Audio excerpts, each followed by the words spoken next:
projet de loi relatif à la résilience des infrastructures critiques et au renforcement de la cybersécurité se poursuit aujourd'hui par une première table ronde avec les autorités de régulation financière.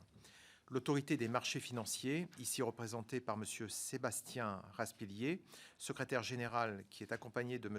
Philippe Sourlas, secrétaire général adjoint en charge de la direction de la gestion d'actifs, et de Mme Laure Tertrais, directrice de cabinet auprès de la présidente, Mme Marianne Barba-Layami. L'autorité de contrôle prudentiel et de résolution, pour laquelle s'exprimera M. Frédéric Hervaux, secrétaire général adjoint, qui est accompagné de Mme Véronique Ben-Saïd-Cohen, conseillère parlementaire auprès du gouverneur, de M. Alexandre Garcia, expert en régulation prudentielle bancaire et politique de stabilité financière, et M. Gabriel Préguissa, chargé de mission. Je vous remercie d'avoir répondu à notre invitation, car vous pourrez ainsi nous éclairer sur le troisième des 3 volets de ce projet de loi, à savoir la transposition de la directive qui concerne la résilience opérationnelle numérique du secteur financier dit DORA. Ce titre 3 du projet de loi entre dans le champ de compétences de notre collègue et co-rapporteur Michel Canévet, par ailleurs membre de la Commission des finances du Sénat. Nos auditions avaient jusque-là porté sur les 2 premiers titres du projet de loi, lesquels concernent pour le premier la transposition de la directive sur la résilience des entités critiques, dite REC, et pour le titre 2, la directive concernant des mesures destinées à assurer un niveau élevé commun de cybersécurité dans l'ensemble de l'Union, dite NIS 2. Pour autant, ces sujets ne sont pas sans lien, puisque certaines questions ont pu être soulevées lors de précédentes auditions sur les recoupements ou redondances pouvant exister entre ces 3 directives.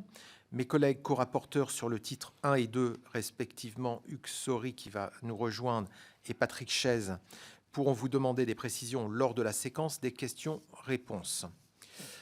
Mesdames, Messieurs, avant de vous céder la parole, je rappelle à tous que cette audition fait l'objet d'une captation vidéo qui est retransmise sur le site Internet du Sénat, puis consultable en vidéo à la demande.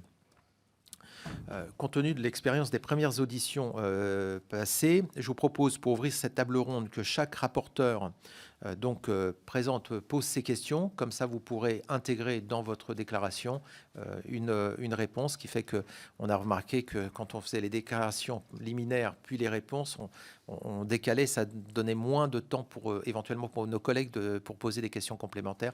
Donc, si vous le voulez bien, on va commencer donc par les questions de nos rapporteurs, et ensuite je vous donnerai la parole à tour de rôle. Michel Canévet.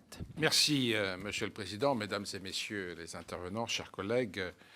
Effectivement, nous avons une table ronde plus spécifiquement dédiée à DORA cet après-midi. J'aimerais bien tout d'abord que vous puissiez nous indiquer les principaux risques que vous avez identifiés concernant le secteur financier, qui a déjà, je dirais, une appétence aux questions de cybersécurité de manière approfondie, tout simplement parce que c'est important pour eux. Ce que l'on constate à l'examen du texte, c'est que finalement, il y a encore un certain nombre de normes qui n'ont pas été publiées. Avez-vous des indications sur les changements de ces normes? Et d'ailleurs, ne trouvez-vous pas que ces normes sont trop précises et donc apportent trop de contraintes à l'ensemble des institutions financières, tel que cela génère aussi des coûts pour l'ensemble des acteurs et des contraintes administratives, bien entendu, qui vont impacter l'activité de chacun, c'est-à-dire les entreprises, mais aussi les superviseurs. Voilà.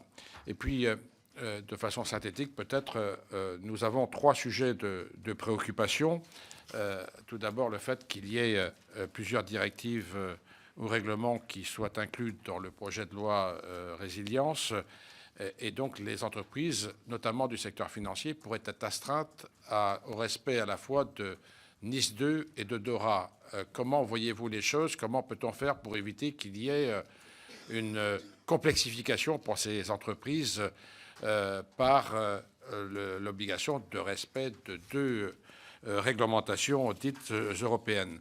Deuxième point d'interrogation qui concerne les sociétés de financement, puisque dans la directive européenne, elles ne sont pas incluses, et la France ferait le choix de les inclure. Trouvez-vous cela pertinent?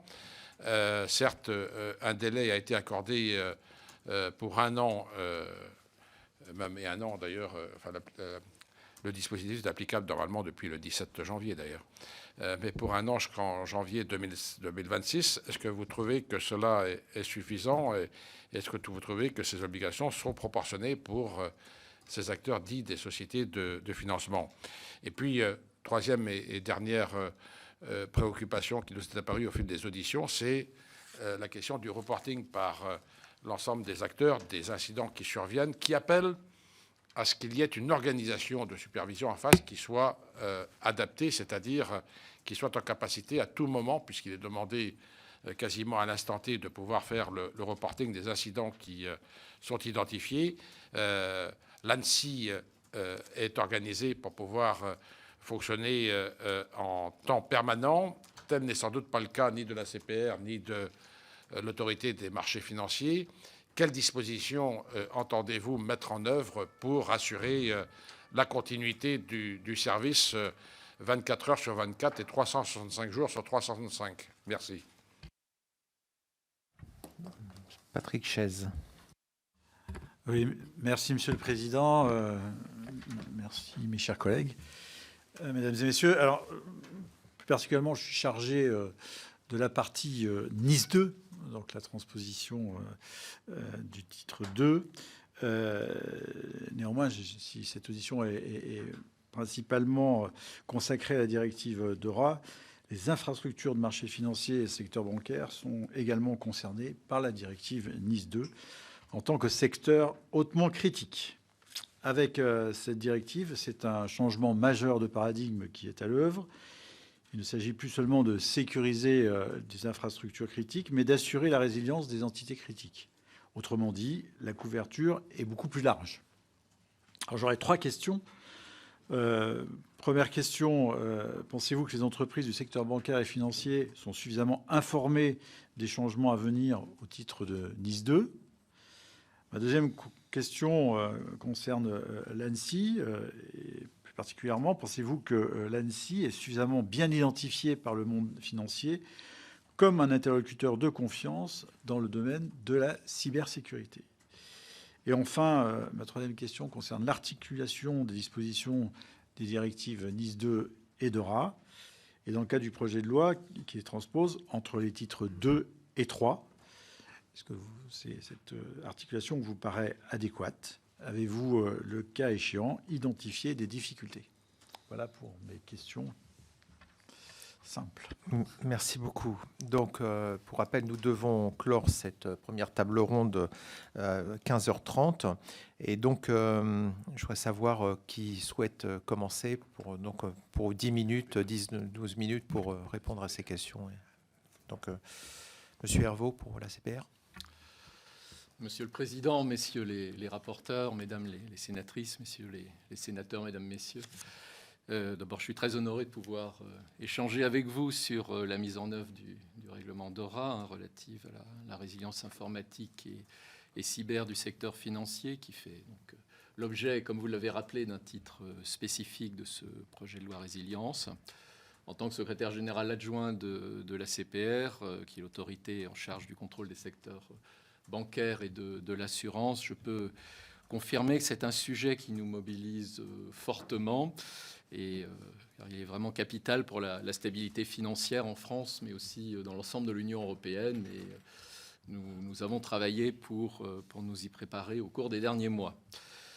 Alors, le contexte dans lequel s'inscrit cette nouvelle réglementation est, je pense, marqué par 2 éléments essentiels. Et c'est peut-être le premier élément de réponse sur la manière dont on peut percevoir le risque cyber spécifique au secteur financier. Je crois que d'une part, nous constatons une digitalisation accélérée du secteur financier. Et je crois que, en tant qu'utilisateurs de services bancaires et financiers, nous le vivons tous au quotidien. En tant que superviseurs, nous avons également d'ailleurs constaté au cours des dernières années l'essor de services supports de plus en plus massifs et complexes. On peut penser aux services en nuage, cloud, ou bien les centres de données particulièrement importants, y compris pour les sujets liés à l'intelligence artificielle. Et donc, ces services sont proposés aux établissements financiers par des acteurs géants du numérique dont beaucoup sont basés en dehors de l'Union européenne, ce qui évidemment soulève un certain nombre de questions sur la performance, la réussite de la transformation digitale des entités. Et bien sûr, les risques qui sont associés. Et effectivement, c'est peut-être le deuxième élément de contexte, nous constatons l'essor des cyberattaques visant le secteur financier. C'est un des secteurs les plus affectés par les attaques ou les tentatives. Je rappellerai à titre d'illustration, en 2024, la filiale américaine de la banque chinoise ICBC, qui a dû être recapitalisée de plusieurs milliards de dollars à la suite d'une cyberattaque, d'un rançongiciel. Je rappellerai également que dans le cadre de son évaluation des risques du système financier, la Banque de France considère le risque cyber comme le risque structurel le plus élevé. Donc je pense que c'est effectivement un élément de réponse à votre question sur la manière dont nous percevons le risque. De ce point de vue-là, le règlement DORA apporte une avancée bienvenue en posant un cadre unifié d'exigences de gestion des risques informatiques et cyber pour une très large gamme d'acteurs financiers, banques, assurances, acteurs de paiement, entreprises d'investissement, mais aussi infrastructures des marchés ou émetteurs de cryptoactifs. Et donc des acteurs qui doivent tous tester leur cyber-résilience et pour les plus systémiques seront assujettis à des tests d'intrusion pilotés par leurs autorités de contrôle permettant de détecter d'éventuelles failles dans leur système d'information. DORA établit également un dispositif harmonisé de déclaration d'incidents cyber, donc sujet qui fait partie effectivement de vos questions, soit incidents cyber, informatiques et de paiement, qui permet d'orchestrer la réponse des autorités, y compris l'ANSSI. Enfin, DORA met en place une nouvelle surveillance des prestataires tiers critiques, dont la liste sera arrêtée probablement au deuxième semestre de cette année par les autorités européennes de supervision qui arrêteront la liste et mettront en œuvre une surveillance de ces acteurs, qui sont donc des acteurs en dehors du système financier, mais qui fournissent des services critiques pour le secteur financier. À la CPR, nous nous sommes préparés au cours des 2 dernières années à assurer ces nouvelles missions. Le règlement est donc maintenant rentré en application depuis le 17 janvier. Toutefois, il manque encore un certain nombre de pièces importantes dans le dispositif. En complément du règlement, la transposition de la directive a modifié plusieurs textes importants. Et le projet de loi introduit plusieurs compléments de substance qui nous semblent tout à fait indispensables. En matière d'assujettissement d'abord, puisque les sociétés de financement comme Crédit Logement ou l'Agence française de développement ne sont effectivement pas visées par définition par le texte européen, puisque c'est un statut purement national. Mais sans extension de l'application de DORA par la loi nationale, nous n'aurons pas à CPR de base juridique pour recevoir les notifications d'incidents ou contrôler les registres d'externalisation de ces acteurs importants pour l'économie française. Donc je rentrerai un petit peu plus dans le détail par rapport à cette problématique des sociétés de financement, mais je crois que ça nous semble en tout cas un point important puisque le risque cyber est susceptible de se propager. Et compte tenu de l'interconnexion des acteurs du système financier, il est vraiment important d'éviter d'avoir un maillon faible qui ne serait pas couvert ou qui serait couvert de manière trop tardive par rapport aux autres acteurs. Donc c'est bien la logique de DORA d'unifier finalement le traitement de l'ensemble des acteurs du système financier. Et donc pour terminer peut-être ces propos introductifs, je pense que certains amendements à la version initiale du projet de loi qui a été déposé devant le Parlement nous sembleraient utiles. Il s'agit notamment, pour ce qui concerne l'extension du périmètre de DORA aux succursales de pays tiers d'entreprises d'investissement, parce que là aussi, ça n'est pas couvert pas couvert aujourd'hui par le projet. Et puis aussi, et c'est peut-être un élément de réponse à l'une de vos questions sur finalement la charge administrative pour les entités supervisées, il nous semble utile peut-être d'amender le texte de façon à limiter la charge sur un certain nombre d'aspects.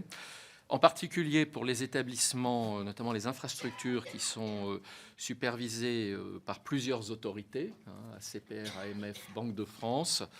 Il nous semblerait utile de désigner un point d'entrée unique pour les déclarations d'incidents, de façon à éviter une redondance des déclarations d'incidents par ces entités. Et dans le même esprit, s'agissant des prestataires de services de paiement, nous semblerait utile de simplifier le processus de déclaration d'incidents de sécurité majeure en les centralisant auprès d'une seule autorité, la CPR, en accord bien sûr avec la Banque de France. Voilà, je vous remercie pour votre attention et je vous proposerai dans un deuxième temps de revenir plus dans le détail sur vos différentes questions. Merci beaucoup. Monsieur Raspier pour l'AMF.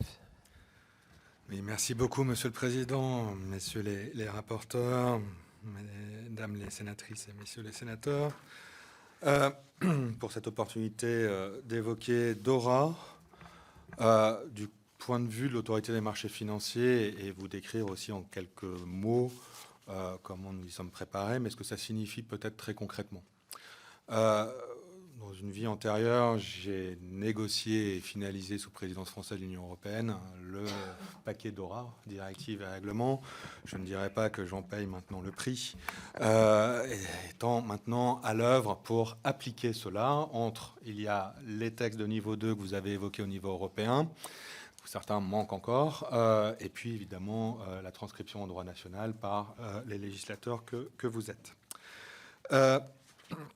Le premier élément, c'est que le règlement DORA, il s'agit de la résilience opérationnelle numérique du secteur financier, comme l'a indiqué Frédéric Herveau, contexte de digitalisation croissante. Je ne vais pas en faire une description détaillée, vous l'avez bien à l'esprit. Un paysage aussi d'externalisation importante. C'est-à-dire que ces actions numériques ne sont pas faites nécessairement en interne chez les acteurs financiers. L'exemple du cloud a évidemment été marquant, mais de manière plus générale, c'est bien la question de la résilience et de se poser la question en tant qu'institution financière qui doit offrir des services qui soient critiques, systémiques ou simplement servir son client, s'interroger sur quels sont les facteurs qui me conduiraient par exemple à interrompre un service. Pour un exemple, sur le champ de l'autorité de marché financier, il est extrêmement vaste en termes de nombre d'entités, mais sur les entités de plus petite taille, en moyenne, sans aucun doute, que celle de la CPR, si on pense aux banques ou aux assurances. C'est notamment les sociétés de gestion. Les sociétés de gestion, on nous indique typiquement, au-delà des risques cyber, que tout le monde a bien à l'esprit sur la base d'exemples qui ont aussi fait l'objet de sortie médiatique, c'est typiquement, j'ai une panne d'électricité devant chez moi parce qu'il y a un coup de pioche qui a fait, je n'ai plus de serveur, je n'ai plus de données transmises par Bloomberg et je ne peux pas faire mon indice sur lequel je cote en continu mes produits. Et donc, ça crée des problématiques. Voilà, c'est pour dire aussi qu'il y a du très concret. Ça n'est pas que l'incident cyber massif. C'est aussi vraiment le quotidien pour des entités de taille variée, de sociétés de gestion à dizaines de collaborateurs. C'est un peu notre lot quotidien avec Philippe Sourlas, qui dirige la direction de la gestion d'actifs avec moi. On pense aussi chez nous aux prestataires de services sur cryptoactifs. Alors ça, c'est l'entrée en vigueur quasi concomitante du règlement MiCA au niveau européen, Market in Crypto Assets. Il y a un régime national qui a préexisté à ce régime européen. On a plus d'une centaine d'acteurs. On verra ce qu'il en ressort à la fin, mais on aura une cinquantaine d'acteurs, peut-être, plusieurs dizaines, on s'attend, de tailles diverses. On a des prestataires de services de financement participatif, ce qu'on appelait le crowdfunding en bon français. Donc voilà une diversité d'acteurs et une diversité de sujets de nature de résilience opérationnelle. Ce que je peux vous indiquer aussi, c'est que au-delà des autorités publiques qui se sont félicitées de l'adoption de ce paquet DORA, quand on parle à des investisseurs, qui soient européens ou même outre-Atlantique, reconnaissent que DORA a vocation à devenir un standard d'exigence minimale qui donne confiance. Donc, en tout cas, nous, les échos qu'on a, et par des acteurs issus du privé qui mettent de l'argent pour financer, c'est que c'est perçu positivement, en tout cas, dans les ambitions et dans les objectifs. Et le choix qui a été fait par le législateur européen, c'est bien que ça embarque beaucoup de monde, pour répondre à peut-être une de vos questions sur l'ambition, mais aussi la charge derrière. Beaucoup de monde parce qu'on est dans des domaines très interconnectés, comme l'a dit Frédéric Herveau, où si vous avez un maillon faible, c'est ça qui va en fait donner le niveau de résilience au global. En tout cas, ça peut l'être ainsi. Donc ce choix a été fait, et en tout cas, c'est perçu positivement comme ambition. Ça n'empêche pas, évidemment, qu'il faut optimiser les ressources. Je pense que c'est quelque chose qu'on s'est appliqué à nous-mêmes parce qu'on est en ressources, évidemment, qui sont fixées d'ailleurs par le législateur et qu'on se doit d'y être très, très vigilant et d'être aussi efficient que possible. Mais clairement, ça va imposer des charges pour nous supplémentaires. Nouvelles du type de la réalisation des tests de pénétration, donc les fameux TLPT, où là, c'est de la ressource très pointu en termes de cyber-expertise, ou en tout cas de système d'information qu'il faut qu'on puisse recruter, si besoin. Alors qu'il y a une compétition assez féroce sur le marché de l'emploi à cet égard. Et puis aussi dans notre travail quotidien, dans la supervision des entités, qu'on réalise déjà, évidemment pour le respect d'un certain nombre de réglementations issues du droit européen, voire du droit national, on rajoute là le respect, la vérification du respect des exigences fixées par le paquet DORA, par ces acteurs. Donc typiquement, la cartographie des prestations externalisées par les sociétés de gestion, il faudra qu'on la récupère, et si on ne l'a pas, qu'on relance pour bien l'avoir, qu'on regarde et qu'on identifie, cas échéant, des éléments qui pourraient être perçus comme problématiques. Il y a aussi tous les aspects de reporting que vous avez signalés. Donc là, on pourra y revenir un peu plus en détail, mais peut-être déjà 2 éléments. Parmi les entités, sans doute, qui sont critiques au sens couvertes par NIS 2 et par DORA, nous, on n'en a qu'une. C'est pour ça que je laisse davantage Frédéric compléter ensuite. Mais c'est clair le sujet est bien de limiter la charge sur elle en se disant qu'un point d'entrée unique déjà entre les 3 autorités de supervision serait pertinent. Donc, pour ne pas la nommer, c'est une plateforme de marché. Qui s'appelle Euronext. Et après, on a une chambre de compensation, un dépositaire central qui sont Banque de France et ACPR. Donc d'essayer de limiter la charge en faisant un point d'entrée unique. Après, charge à nous, entre les 3 autorités, on en a l'habitude de nous articuler pour se transmettre l'information, évidemment. Et puis dans l'articulation avec l'ANSSI, c'est bien identifier ce que souhaite avoir l'ANSSI. Et en fonction de ça, nous identifier ce qui est le plus efficace entre mettre en place un développement chez nous qui serait après une transmission assez automatisée à l'ANSSI direct pour cette entité, ou alors si l'ANSSI peut attendre un jour maximum, parce qu'on dit bien 365 jours, 365, 24 heures sur 24, mais enfin, voilà, on est présent, hein, il n'y a pas de fermeture d'autorité des marchés financiers, jamais. Donc ça, c'est sur la problématique de l'efficience. C'est pour vous dire qu'on en a conscience pour les acteurs, hein, parce qu'on en a aussi conscience pour nous. Les charges qui portent sur les acteurs se transmettent quelque part vers nous, puisque ça fait une charge de supervision supplémentaire. Et si on a une masse de documents, il faut bien qu'on les analyse. Donc on est plutôt demandeur d'avoir une efficience en la matière. Peut-être juste pour donner quelques exemples, comme je l'indiquais, je voulais faire en écho de Frédéric Herveau, mais pour vous signaler l'ampleur, on va dire, des gens concernés. En gestion d'actifs, on a des exemples assez concrets. Alors, je ne peux pas donner de nom, mais typiquement de ransomware, ça peut être des PME, donc elles en sont victimes, comme des PME d'une industrie manufacturière peut l'être. Comme vous avez pu... Il y a des intrusions prolongées dans les boîtes email professionnelles. Ça, ce sont des choses qui étaient avant DORA nous remontées en tant que superviseur, mais qui là vont être davantage cadrées par les acteurs. Peut-être juste pour terminer sur les questions que vous avez posées, est-ce que les institutions financières sont assez bien informées? Nous, en tout cas, on s'est efforcé de faire beaucoup de pédagogie vis-à-vis d'elles dans nos actions classiques de supervision, en leur signalant bien qu'il fallait se préparer à l'entrée en vigueur de DORA. Je pense que j'ai vu sur la place beaucoup de conférences ou de webinaires ou de séminaires organisés pour les préparer. Je pense que sur ce domaine-là, c'est plus aisé que sur d'autres, dans le sens où ces entités sont bien conscientes, de manière générale, de l'importance à attacher à ces sujets-là, parce que derrière, les conséquences en termes d'image, de réputation, peuvent être très directes, très rapides, très visibles. Donc au-delà même de la peur du gendarme, il y a quelque part la prise de conscience déjà assez ancienne que ces sujets-là sont vraiment à garder. Est-ce que l'ANSSI est bien identifiée par ces institutions financières? Ce n'est pas à moi d'y répondre directement pour le compte de l'ANSSI. Ce que je peux vous dire, c'est qu'elle nous en parle très spontanément. Donc je pense que l'ANSSI est bien identifiée par ces acteurs et était perçue par ces acteurs, institutions financières, comme un tiers de confiance. Ce qu'elles nous disent, mais là encore, je dépasse largement mon rôle, hein, j'imagine que vous avez des contacts, des auditions avec l'ANSSI, c'est peut-être que l'ANSSI, avec Nice, va devenir une autorité de supervision. Et nous, en tant qu'autorité de supervision, c'est vrai qu'on a pu dire dans nos échanges avec l'ANSSI que c'est une nature de rôle qui est différente de conseil. Hein, c'est pas... Si on a une capacité de sanction, évidemment, on n'est pas perçu exactement de la même façon. Pour autant, tout cela, on arrive quand même à le faire. Et typiquement, dans nos entités qu'on supervise, quand elles ont besoin d'avoir un peu de guide, de ligne directrice ou ce genre de choses, on le fait très volontiers pour dire qu'il peut y avoir très bien un dialogue entre un supervisé et un superviseur qui ne se cantonne pas à une opposition de façade parce qu'à la fin, il pourrait y avoir un risque de sanction.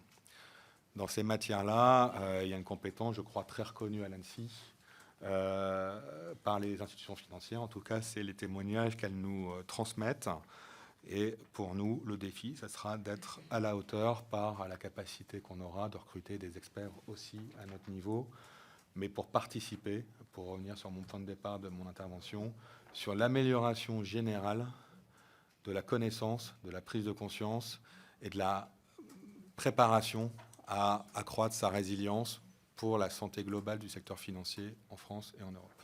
Merci. Permettez, Monsieur le Président, de revenir peut-être de manière un petit peu plus détaillée sur certaines des questions.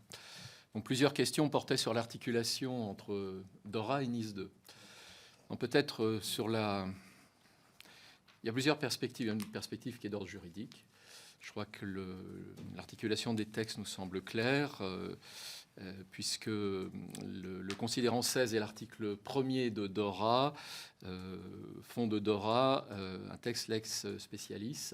Et c'est par ailleurs effectivement quelque chose qui est prévu par Nice 2 dans son article 4, qui permet, lorsque des actes juridiques sectoriels de l'Union imposent à des entités, que ce soit essentielles ou importantes, des mesures de gestion des risques en matière de cybersécurité ou notification d'incidents avec un effet équivalent, ce sont les textes sectoriels qui s'appliquent. Donc le principe, c'est bien que pour le secteur financier, DORA a vocation à être le texte d'application. Et donc quand on est conforme à DORA, qu'on est couvert par DORA, on est conforme à Nice 2. Et donc effectivement, ça nous semble le point important. Pour autant, bien sûr, l'ANSSI reste pleinement partie prenante. L'ANSSI reste l'autorité en charge de la cybersécurité et l'entité qui va au premier chef répondre sur le plan technique aux incidents cyber. Et donc ça, c'est vraiment un point tout à fait essentiel et qui implique une bonne coopération entre les autorités de contrôle du secteur financier et l'ANSSI.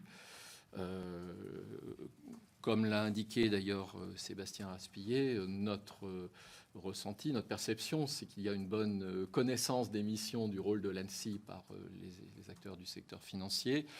Je rappellerai que nous avons depuis maintenant 20 ans un organisme, c'est le groupe de place Robustesse, qui est organisé sous l'égide de la Banque de France et auquel participent à la fois les grands acteurs du secteur financier, mais également les autorités publiques, AMF, ACPR et l'ANSSI, qui a vocation à la fois à partager de manière informelle sur les sujets liés au risque opérationnel et au risque cyber, et également à organiser des tests ou à répondre à des situations de crise.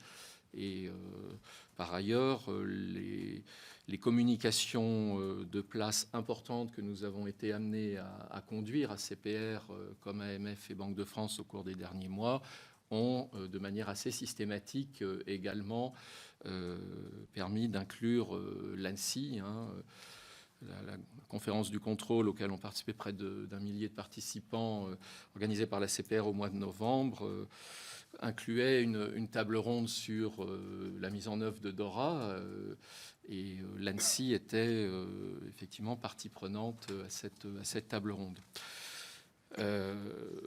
Donc c'est effectivement un sujet important. L'autre point sur les notifications d'incidents, nous nous sommes effectivement mis en mesure de recevoir les notifications d'incidents majeurs par les différents acteurs en utilisant soit pendant les périodes ouvrées les circuits de notification habituels au reporting prudentiel, soit par mail le dimanche ou en période de nuit. Ce qu'il faut avoir en tête, c'est que la temporalité, la criticité de ces notifications n'a pas le même sens, la même portée vis-à-vis de l'ANSSI et vis-à-vis des autorités de contrôle qui ne vont pas jouer le même rôle en cas d'incident cyber. Ce que je veux dire par là, c'est que l'ANSSI va être en fait en première ligne pour assurer les réponses techniques aux incidents cyber, les qualifier, les comparer, éventuellement informer les acteurs affectés de mesures éventuelles de remédiation, alors que du côté des autorités de contrôle, notre rôle va être d'évaluer les conséquences pour le système financier et les différents acteurs de l'incident et de partager sur ces problématiques et d'aider les acteurs à prendre les bonnes mesures sur leurs produits financiers, sur leurs services. Ce sont donc des rôles qui sont complémentaires et qui ne sont pas substituables. Donc je pense que c'est effectivement le point pour lequel nous devons continuer à avoir cette bonne coopération et cette bonne articulation avec l'ANSSI. Vous avez également posé donc une question sur la couverture, le délai d'application pour les sociétés de financement. Je voudrais rappeler à cet égard que les sociétés de financement sont des établissements qui ont une activité de financement spécialisée. On peut citer la facturage, le crédit bail, la caution ou l'octroi d'autres garanties financières qui sont des activités tout à fait importantes pour l'économie réelle, des services vraiment importants, mais qui ne sont pas donc qualifiés d'établissements de crédit puisqu'ils ne collectent pas de fonds remboursables du public de dépôt. Mais leur activité est bien une activité tout à fait importante. Alors il est vrai que les sociétés de financement présentent une certaine hétérogénéité en termes de taille et d'importance. On a un certain nombre d'entités qui sont vraiment très critiques, soit parce qu'elles ont une mission de service public, on peut penser à Action Logement ou à l'Agence française de développement, soit pour Crédit Logement, qui est donc un acteur essentiel qui assure des services de cautionnement des prêts immobiliers résidentiels. Juste sans vouloir multiplier les chiffres, rappeler que sur les 1000 milliards de crédits immobiliers, d'encours de crédit immobilier en France, Crédit Logement a cautionné un encours de près de 430 milliards d'euros. Donc on ne peut pas dire que c'est un acteur mineur. Et pour vous donner une illustration concrète, si demain une cyberattaque conduisait par exemple à divulguer dans le public les données de près de millions de Français, je crois que c'est effectivement un risque qui doit collectivement nous préoccuper. Donc, raison pour laquelle il nous semble effectivement important d'appliquer DORA également à ces acteurs, même s'ils disposent d'un statut national et non pas d'un statut européen, ce qui explique qu'ils ne soient pas visés directement par le règlement ou par la directive. Il faut également rappeler que les sociétés de financement, pour la grande majorité, près des 2 tiers, font partie de groupes bancaires. Et donc, il serait un petit peu contre-intuitif, alors que les groupes bancaires sont amenés déjà à appliquer DORA depuis le 17 janvier, que leurs filiales sociétés de financement restent en dehors. Je pense qu'on aurait un petit peu un effet de maillon faible. Voilà, donc pour ces raisons, il nous semble important que les sociétés de financement soient effectivement... se voient étendre l'application de DORA. Encore une fois, elles sont très dépendantes pour leur financement parce qu'elles ne collectent pas de dépôts d'autres acteurs du système financier. Donc, il est vraiment important que la couverture leur soit également appliquée. Pour ce qui concerne la date, nous, il nous semble que, effectivement, le début de l'année 2026 nous semble un délai raisonnable de mise en œuvre, sachant que, bien sûr, en tant qu'autorité de contrôle des sociétés de financement, nous appliquons dans nos activités de contrôle un principe de proportionnalité, une approche par les risques qui s'appliquera lorsque nous serons amenés à nous assurer de la bonne mise en œuvre des mesures de DORA par ces acteurs comme par les autres. Voilà. Pour ce qui concerne les textes réglementaires, donc effectivement, il y a pour l'essentiel 2 normes techniques de réglementation qui sont encore attendues. L'une qui porte sur la sous-traitance et l'autre, Sébastien Raspilly faisait référence, les tests d'intrusion renforcés, les fameux TLPT, qui ont vocation à s'appliquer seulement aux acteurs les plus systémiques, qui seront mis en œuvre sous le contrôle et avec la participation des autorités de contrôle du secteur financier. Donc, effectivement, le texte est encore en attente, ce qui veut dire que le calendrier pour commencer ces tests est plutôt attendu pour la fin du premier semestre. Même si le règlement DORA est applicable depuis le 17 janvier, bien sûr, la mise en œuvre est nécessairement progressive, notamment sur ces aspects. Voilà, je pense, pour l'essentiel des questions. Bien. Si les collègues ont des questions, j'ai juste Michel Gréaume qui m'a fait signe. Bonjour à tous, merci déjà pour les éléments donnés. Concernant l'article 57 qui a introduit dans le Code des assurances de nouvelles exigences, notamment de renforcer la cybersécurité des assurances pour protéger les données des assurés, comme les capacités de fonctionnement et d'indemnisation des assureurs, ainsi que l'article 58 qui définit les nouvelles obligations de gouvernance face aux risques liés à l'utilisation d'outils numériques introduits en DORA. Je voudrais savoir comment comptez-vous protéger davantage les contrats des assurés sur le plan numérique, en sachant que je viens du département du Nord. Le Nord a été fortement touché, notamment aussi bien pour les citoyens que pour les collectivités par les inondations, les effets climatiques, mais aussi j'interpelle concernant tous les placements aujourd'hui qui sont faits dans les assurances, notamment les assurances retraite, les assurances vie, les assurances obsèques.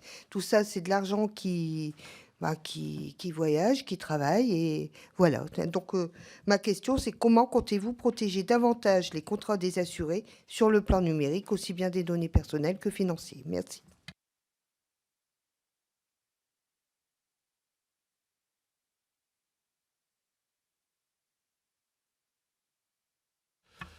Je crois qu'effectivement, c'est une illustration des évolutions de DORA, puisque c'est en fait c'est un texte aussi qui, quelque part, met au même niveau, finalement, l'ensemble des acteurs par rapport aux attentes en matière de gestion des risques informatiques, des risques d'externalisation et des risques cyber. Et donc, je crois qu'il est effectivement important que le secteur de l'assurance soit aussi bien protégé, puisque, comme vous y faisiez référence, il peut y avoir des données tout à fait sensibles qui concernent les données de santé, les données de paiement, ou toutes données personnelles ou individuelles des assurés. Et donc, DORA est aussi tout à fait bienvenue par rapport à cette préoccupation légitime de bien protéger ces données. Donc, effectivement, un des effets, c'est de souligner cette nécessité d'avoir un bon dispositif de protection. Et il appartiendra à la CPR, en tant qu'autorité de contrôle, de bien nous assurer, dans le cadre de nos missions habituelles de contrôle, que ce soit contrôle permanent sur base documentaire ou bien contrôle sur place, puisque nous diligentons également des contrôles sur place pour aller regarder de manière très concrète l'organisation de la gestion des risques, y compris donc sur cette dimension de protection des données, de sécurité informatique au sein des établissements. Et donc, il y a bien, dans les faits et en pratique, une conformité avec le cadre réglementaire. Bien sûr, ce sera effectué dans le cadre d'une approche proportionnelle, d'une approche par les risques, en fonction, bien sûr, de la taille, du profil des acteurs et de la nature de leur activité. Et ça, je dirais que c'est quelque chose de commun par rapport à l'exercice de nos missions de contrôle. Collègue Van Paoli-Gagin. Merci, Monsieur le Président. Bonjour à toutes et à tous. Merci beaucoup pour vos présentations. J'avais une question plus précise sur les opérateurs de cloud, puisque finalement, on parle des données, mais ces données, elles vont aller dans des clouds. J'ai du mal à m'imaginer comment on va pouvoir assurer, s'agissant d'opérateurs de cloud qui ne seront pas nécessairement intra-européens, la garantie de la sécurité des données qui seront hébergées au regard d'applications un peu extraterritoriales des lois qu'on peut voir se multiplier au regard des changements géopolitiques qui ont lieu ces derniers temps. Madame Hélène, vous voulez répondre directement? Très bien. La même question, si c'est... Merci, Oui, Monsieur le Président. Mais Madame enfin, la Conway. même question élargie. Ah bon, Oui. élargissez. Oui, merci. Oui, hier, au ministère des Armées, le ministre de la Défense néerlandais s'est exprimé en disant que, en fait, le gros sujet est que nous, en France, nous avons une certaine indépendance que nous avons réclamée depuis longtemps en matière de défense, mais ce n'est absolument pas le cas de beaucoup de nos partenaires européens. Et donc, la question qu'il posait, c'était exactement celle-ci, à savoir que les données sont hébergées ou peuvent être stockées en dehors, avec la confiance qu'on peut accorder à un allié, bien évidemment, du territoire national, mais que s'il devait y avoir des changements dans la relation, eh bien que cela pose des questions de souveraineté. Et donc, est-ce que nous sommes en capacité de pouvoir héberger l'ensemble des données dont nous avons besoin, même si nous avons la construction qui a été annoncée hier soir d'un supercalculateur et de plein de choses, de pouvoir faire cela de façon souveraine. Voilà. Et la deuxième question, c'est au niveau européen, ne risque-t-il pas d'y avoir également des directives qui vont essayer d'harmoniser un petit peu l'ensemble des volontés des uns et des autres? Je crois que ces deux questions nous permettent d'aborder un des piliers essentiels et très novateurs de DORA, dont nous n'avions pas encore discuté, à savoir la mise en place d'un dispositif de surveillance des prestataires tiers critiques. Alors, de quoi s'agit-il? C'est effectivement quelque chose d'assez novateur. En l'espèce, les acteurs du secteur financier vont au printemps nous rapporter l'ensemble de leurs contrats d'externalisation avec les prestataires informatiques, l'ensemble de leurs contrats. Ces reportings vont passer par les autorités compétentes. Ça fait partie aussi, Sébastien Raspillet y faisait référence, des questions opérationnelles nous avons dû traiter, et à charge ensuite pour les autorités nationales donc de rétrocéder cette information aux 3 autorités européennes de supervision, donc l'ESMA, qui a son siège à Paris pour les marchés financiers, l'autorité bancaire européenne, qui a également son siège à Paris, et l'autorité européenne, le IOPA, pour les pensions et les assurances. Et sur la base de ces données, et donc de critères qui sont définis dans DORA, il sera possible d'identifier des prestataires qui, de par l'importance de leurs services, seront considérés comme critiques au niveau européen pour le secteur financier, de par l'ampleur de leur utilisation, en fait, par les différents acteurs du système financier. Donc, bien sûr, les noms ne sont pas encore connus, mais je crois qu'on voit quel type d'acteurs on aura affaire. Hein. En particulier, bien sûr, il y a différentes catégories d'Andorra, mais notamment les prestataires de services en nuage, de services de cloud, hein, qui, vous l'avez mentionné, sont pour la plupart d'entre eux basés en dehors de l'Union européenne.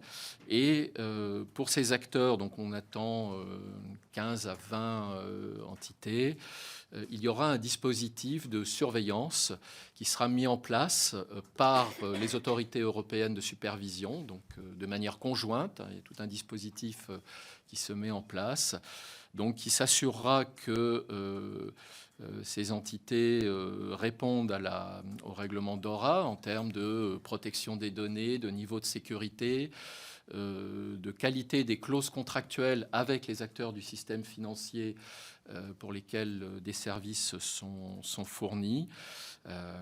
Et d'ailleurs, ces prestataires devront, au titre de DORA, disposer d'une implantation au sein de l'Union européenne, hein, qui sera donc une entité qui sera l'interlocutrice directe. Voilà, donc si demain, un Google, un Amazon, je ne sais pas, je donne des exemples purement théoriques, venait à effectivement être identifié dans le cadre de ce processus, donc ils devront avoir une entité qui les représente dans l'Union européenne, et il y aura effectivement ce mécanisme de surveillance, hein, qui permettra de s'assurer du niveau de sécurité, de protection des données, des services fournis au secteur financier. C'est donc effectivement une innovation importante. En termes de calendrier, on attend à ce que la liste de ces entités soit désignée quelque part à l'automne, en tout cas avant la fin de l'année 2025, avec une mise en œuvre effective de ce nouveau dispositif de surveillance à compter du début de l'année 2026. Et peut-être dernier point, parce que c'est une question importante, les autorités nationales participeront en fait à cet exercice de surveillance, bien sûr à due concurrence de l'utilisation des services de ces prestataires par leurs acteurs financiers. Mais on peut s'attendre à ce que, bien sûr, compte tenu de l'importance du secteur financier français, nous soyons amenés à contribuer à cet exercice européen de surveillance. Monsieur Hakim El-Ouly. Alors, enfin, plus vous nous expliquez, plus on s'inquiète en fait.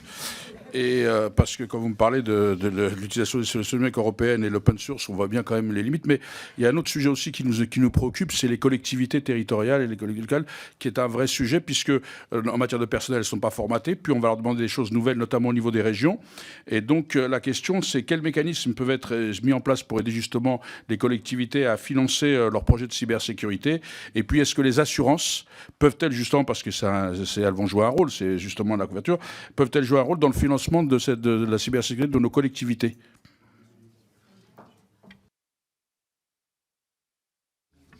Alors, je pense que la première partie de votre question porte sur effectivement d'autres parties du projet de loi résilience que DORA. Donc, il n'appartient pas, je pense, à la CPR hein, de pouvoir vous répondre en ce qui concerne les collectivités territoriales.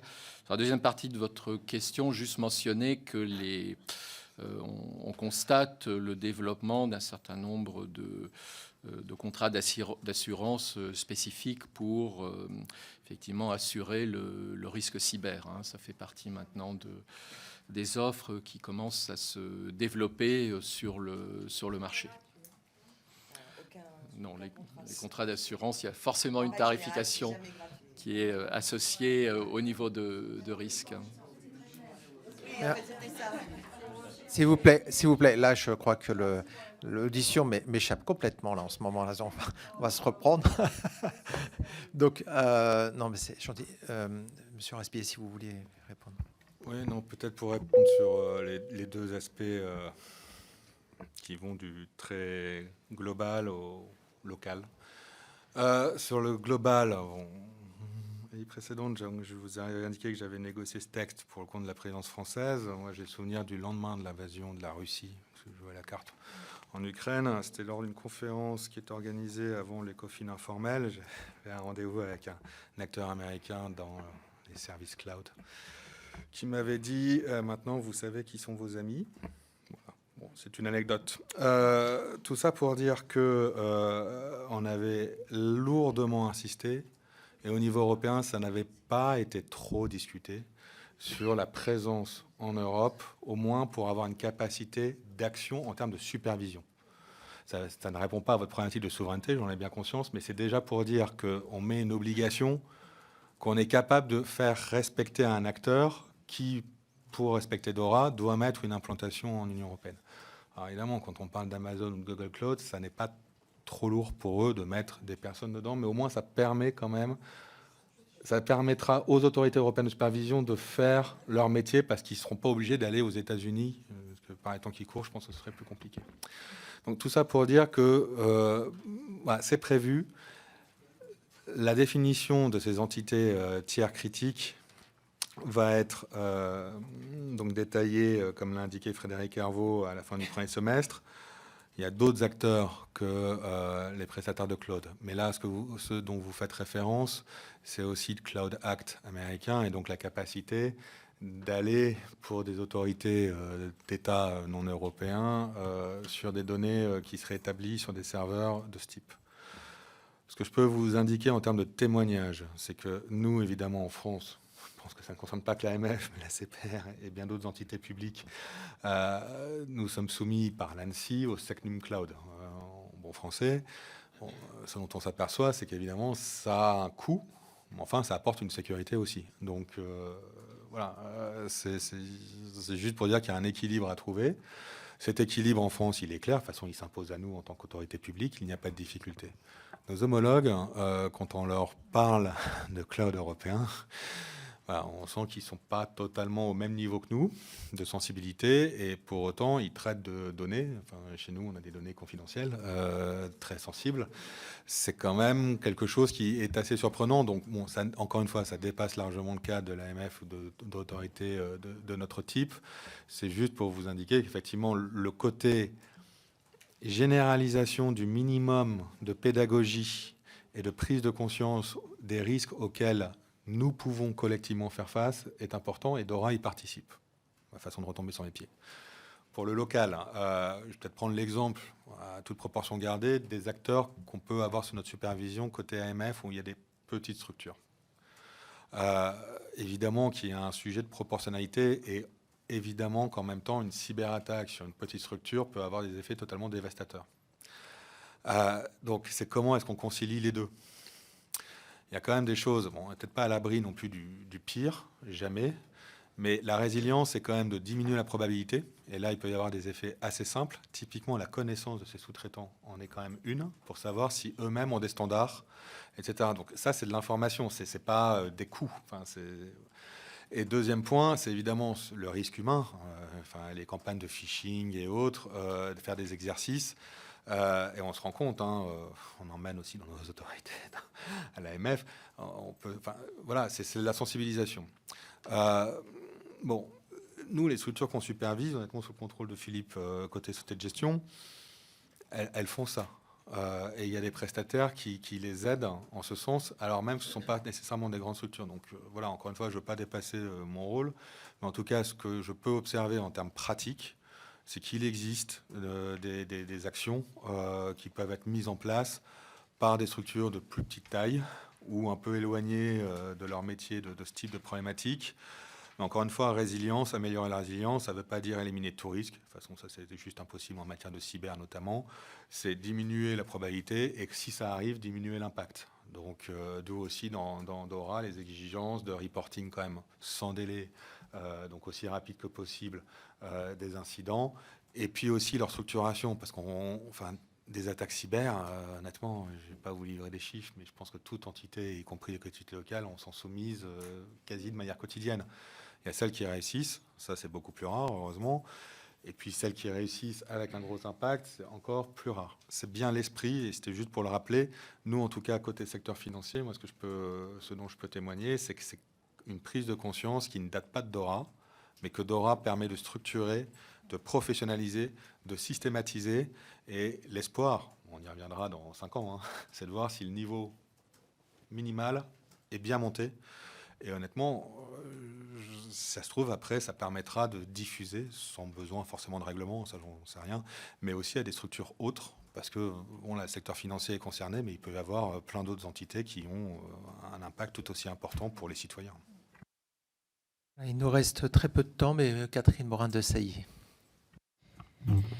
Oui, ici, ce côté-là, on n'est pas très rassuré en réalité par vos explications et tentatives de démonstration que tout va bien, les données seront sécurisées à partir du moment où elles sont confiées aux 3 clouders principaux que sont AWS, Google et Microsoft, puisque c'est eux qui dominent très largement le marché, puis c'est à eux qu'on confie très volontiers, sans trop se poser de questions, les données les plus sensibles de nos administrations et des Français et des Européens d'ailleurs, dans une naïveté absolue. Vous avez cité le Cloud Act. C'est pas tellement le Cloud Act, moi, qui nous préoccupe, pour avoir beaucoup travaillé avec mes collègues sur le sujet.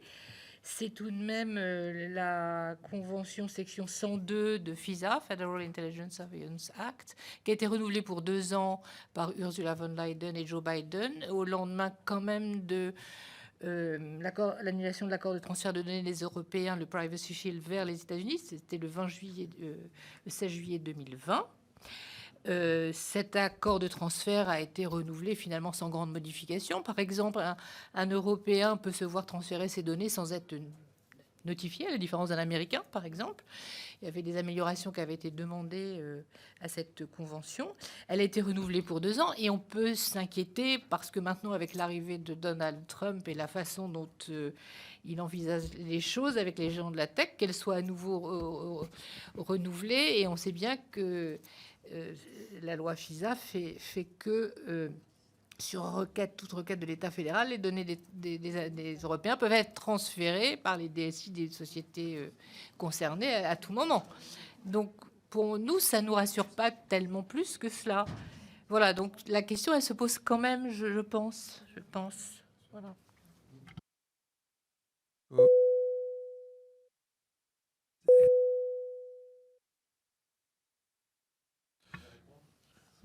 Je crois que Dora vise à répondre au risque d'attaque cyber. Donc, le risque de corruption des données, de divulgation des données liées à des attaques malveillantes. Donc là, je pense que effectivement, le Dora n'a pas vocation à répondre à l'ensemble des problématiques associées à l'utilisation des services en nuage et notamment aux questions de coopération internationale ou de droit applicable par les différents États sur la divulgation des données. Donc, voilà, je crois que là, encore une fois, le sujet de Dora, c'est vraiment la prévention du risque cyber, des attaques cyber, du risque informatique d'une manière plus générale. Donc, ça ne répond pas, bien sûr, à l'ensemble des problématiques liées à ce type de service. Je vous remercie. Je voudrais quand même préciser par rapport à ce qu'a dit ma collègue que s'il y a effectivement 3 acteurs qui dominent et qui tiennent à peu près 70% du marché du cloud, nous avons quand même un acteur français et pas des moindres, OVH, et qui est un leader européen. Et donc, je pense que c'est important quand même de le rappeler, surtout ici. Il y a un sujet dont personne n'a trop parlé, qui pourtant est d'actualité en ce moment, qui est l'IA. Et j'ai posé la question à un outil d'IA. Est-ce que vous pouvez me donner des conseils financiers? Réponse, bien sûr. Quel type de conseils financiers cherchez-vous? Gestion de budget, investissement, épargne, immobilier, retraite ou autre. Voilà, donc ce sont des conseils qui sont tout à fait ouverts aujourd'hui. Vous savez comme tout le monde qu'il y a un nouvel acteur qui est arrivé il y a 2 semaines, qui a eu un impact majeur sur des cours de bourse. Et j'aurais aimé savoir si effectivement ça fait partie des acteurs qui sont en possibilité d'être régulés, contrôlés par vous. C'est quelque chose, je vous dis, c'est une question que je viens de poser à l'instant. Je n'ai pas donné le nom de l'utilitaire, mais vous voyez, c'est la limite un peu de l'exercice. Peut-être vous donner quelques éléments. Alors, vous l'avez essayé là aujourd'hui, on avait essayé il y a quelque temps où ça commençait, et la réponse commençait par je ne suis pas autorisé d'après la réglementation à vous donner des conseils financiers, mais enfin si jamais vous voulez quand même. Voilà. Bon. Donc je comprends que la prévention aurait même disparu. C'est une problématique évidemment qu'on regarde en tant que régulateur de marché. Simplement, on parle d'un sujet qui est global par essence. Donc, c'est notamment évoqué au sein du Forum des régulateurs de marché mondial qui s'appelle IOSCO en anglais, OICV, l'Organisation internationale des commissions de valeurs en français, qui regroupe quand même 130, je crois, plus de 130 pays. Donc, c'est pas l'ONU, mais ça couvre quand même une dimension extrêmement large du globe. Et c'est une organisation qui a, par exemple, beaucoup de valeur pour nous parce qu'elle permet pour nos enquêteurs et contrôleurs, mais surtout enquêteurs, de pouvoir demander des informations sensibles à nos homologues, hein, sachant qu'on est face, quand je parle des enquêtes, pas loin de 100% ont une dimension à minima, pas que française, quoi. Donc, c'est en cours. Maintenant, quelle réponse y apporter? On n'en est pas encore là, parce que ce que vous évoquez, c'est aussi une intelligence artificielle, donc par opposition pas humaine, et avec une territorialisation qui est complexe à définir. Donc, soit on part sur une territorialisation qui est celle du client, le récipiendaire de l'information. Enfin là, on voit tout de suite qu'on est sur des terrains un peu sensibles, de nature politique, de type censure, ou autre. Et puis, bon, de toute façon, c'est contournable. Donc, pour vous dire que la réflexion a commencé, la réponse n'est pas encore identifiée. Bon, après, de manière plus prosaïque, c'est pas pour nous défausser, hein, je vous livre l'état des lieux. De toute façon, la digitalisation croissante des activités de l'économie, mais même du quotidien, fait que pour nous, AMF, en termes de protection de l'épargne, qui est une mission, la première que nous a confiée le législateur, ça n'est plus ça n'est plus que la vérification que le conseiller dans une agence bancaire à la Motte-Beuvron ou autre ville sous préfecture de France ou Sheffield-Canton est bien fait, c'est via les réseaux sociaux, les influenceurs. Et ça, ce sont des outils de veille pour nous à développer, de conseils plus ou moins éclairés. Donc, par exemple, sur les influenceurs, on a développé avec les RPP un certificat des influenceurs qui peuvent l'avoir. Bon, est-ce que ça parle aux gens? Il y a encore et toujours des choses à faire. L'IA, elle vient encore bouleverser ça, alors même que sur ces aspects plus, on va dire, on va dire, où on a davantage de capacité d'action directe, on voit déjà que c'est toujours à remettre sur l'ouvrage.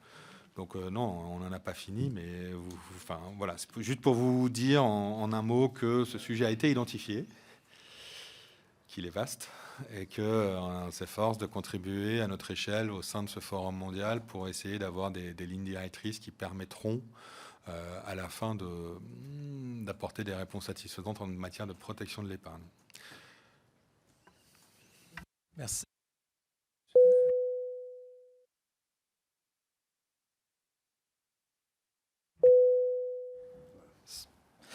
Merci beaucoup. Donc, nous allons clore cette première table ronde de l'après-midi pour pouvoir commencer la seconde avec les entreprises de la cyberdéfense, Airbus, Orange et Thales. Je vous remercie beaucoup.